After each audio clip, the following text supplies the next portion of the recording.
I wish we could have had a better relationship. I wish we could have had a better relationship between Republicans and Democrats. I was with Senator Schumer. I said, Chuck, I think it's time we all start getting along a little bit because it doesn't make sense.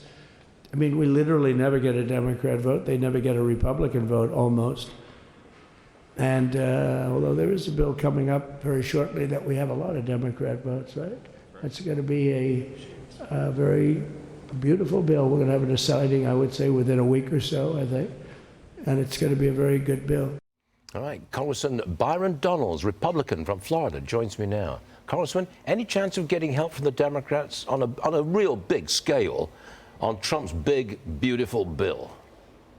I think so, actually, and here's why. Everything that President Trump has been talking about on the campaign trail obviously focused on the American people, securing our border, actually having a way to repatriate people back to their home countries, making sure that the Department of Defense has the resources it needs to shift our fighting force into the future, which is desperately needed.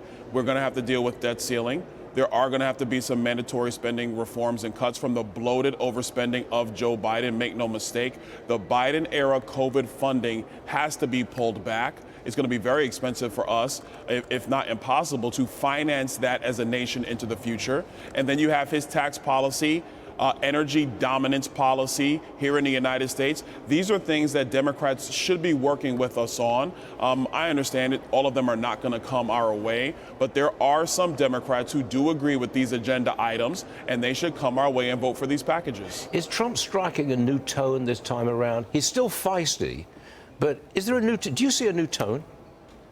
I don't think it's about a new tone per se. Donald Trump has kind of always been this way. As long as you are nice to him, you don't have to agree, but if you are cordial with him, he's cordial with you. If he feels you're trying to take him out, he's going to drop a sledgehammer on you. Make no mistake about it.